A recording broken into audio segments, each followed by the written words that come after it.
Hi everyone, it's Amanda Woodard. This is my Module 2 assignment.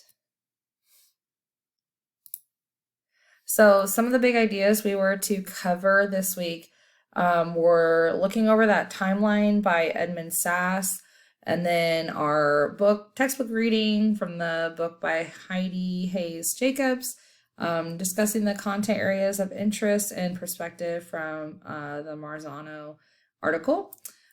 So for my timeline, I picked events as a woman and a mother to a daughter. I'm always interested in women's history, progression in education, so things like that. So I just picked some big events. I liked the reading about the Salem College. It was originally just a school for girls, and then later became a college open for liberal arts for women. And then the Young Ladies Academy in Philadelphia, that is 1787. It's opened by John Poor and became the first chartered institution for higher education for women. So I thought that was pretty cool. University of Iowa, that they changed their admissions policy where men and women are accepted on equal basis. Also, the Whole House, which is Jane Addams and Ellen Gates Starr. In Chicago, it offered services for kindergarten and night school. It also seemed kind of like a hub for diverse crowds. It talked about how, although those women lived there and a few other women lived there as their residents, they had a lot of immigrants come in. It was places for diverse groups to meet, get a meal, different things like that. So I thought that was really interesting.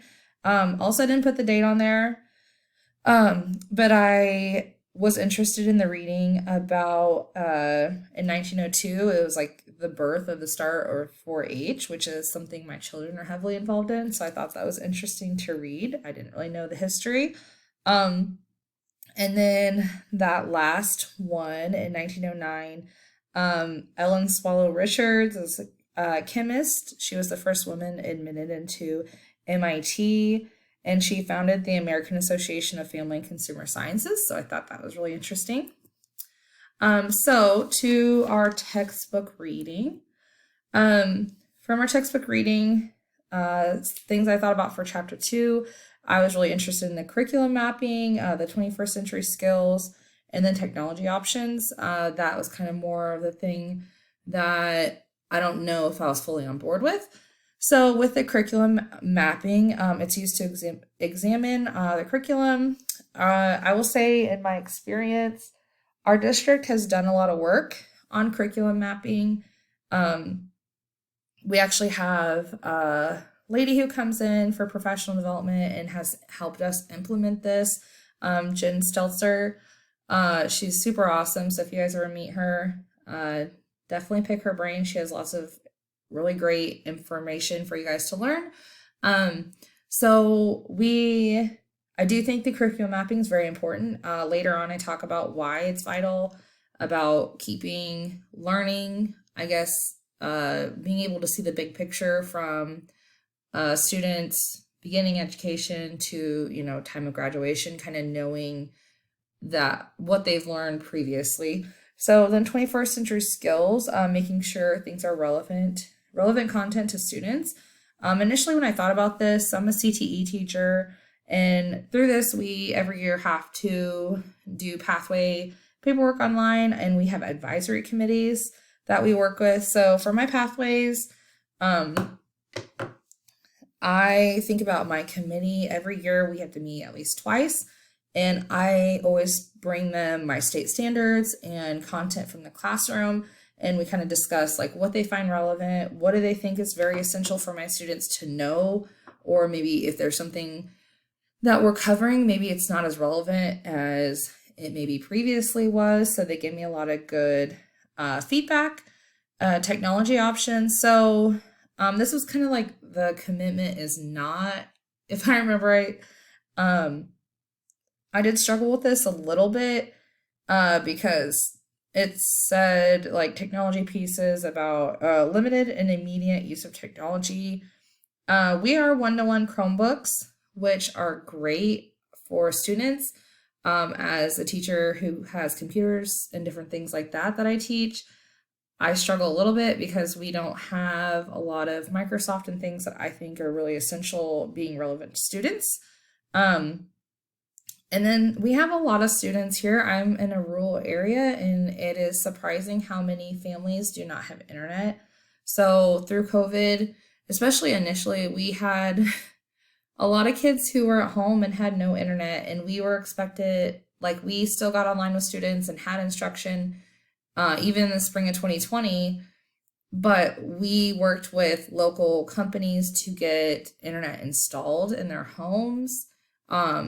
I did not personally do that, but like our principals and the superintendent were really active in trying to make sure our students were all getting instruction. But that's hard. And also, she had the specific smartboard versus the overhead. So we do have some smartboards in our building.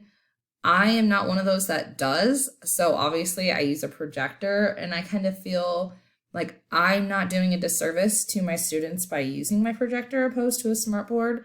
I do try to make a lot of interactive stuff, hands-on stuff, and my projector really is really just for initial instruction, and then really when we're doing an activity to show like what our champs are or expectations, or maybe the rubric for our assignment.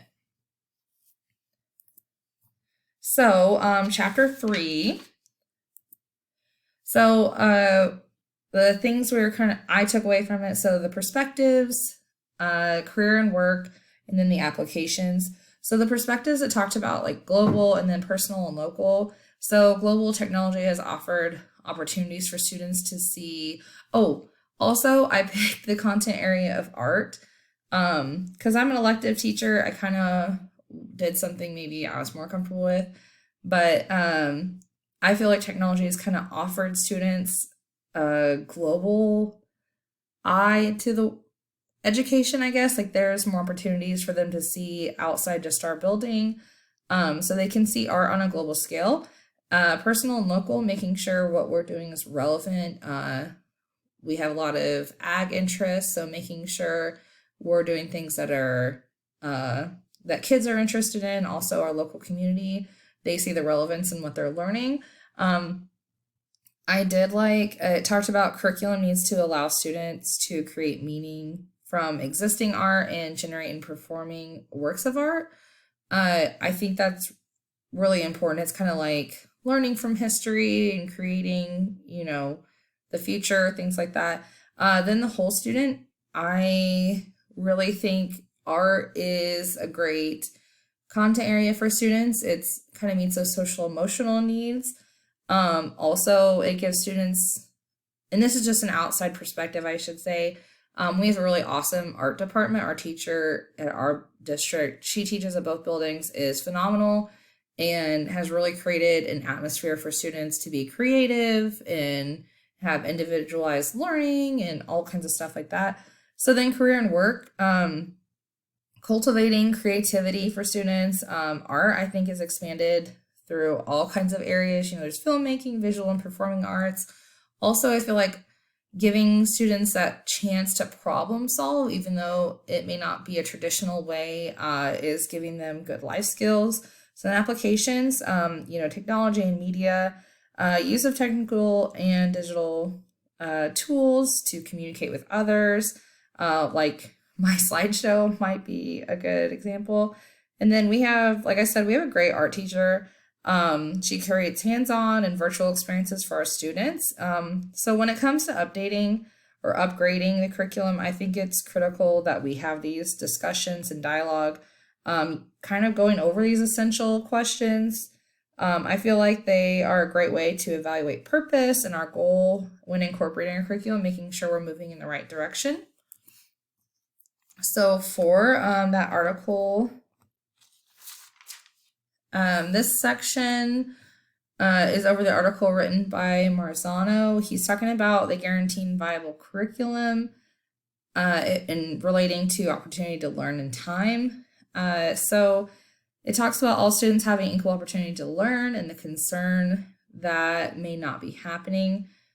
This brought up something I think our building has thought about a lot this last couple, well, I'd say 2 years, since the pandemic really started.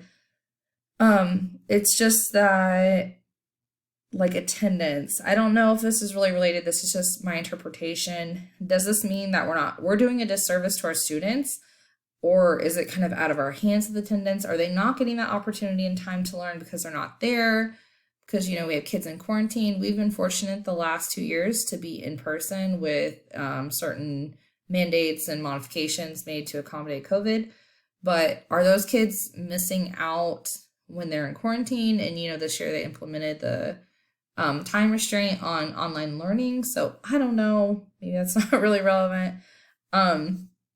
Anyway, I was interested when he talked about the principals not being able to respond to the content students were learning also. I would say that I think my principal and our other building's principal are very aware of our content. We kind of approach content in MTSS and SEL and as a group. So I really do think, and we also use Planbook, which our principals check in and make sure we're updating frequently. So I feel like our principal would be good at being able to tell you what I'm doing this week. Also, teachers are unsure of information students have previously learned. So like I said, we've done curriculum mapping to kind of accommodate that, and then instruction time. So this section kind of made me feel bad because I feel like being a classroom teacher and our building counselor, I get pulled away from class to fulfill those counseling duties a lot. So I just wonder in the big picture, how much of my instruction time is being neglected because of that. So that's a little concerning. So the action steps is another area that I was really interested in. So like the first one, consider what's essential for all students. And then 2, essential information in the available time. So in that 50 minutes, am I giving essential information to my students? 3, organizing the content so students have enough opportunity to learn. The 4th action step is teachers are providing the vital content. 5 is protecting our instructional time. I feel like I've addressed, or I'm better at addressing the first 4, but like I said, I need to work on action step 5, which is protecting my instructional time. I did like this article. I think it was really good for reflection purposes for myself.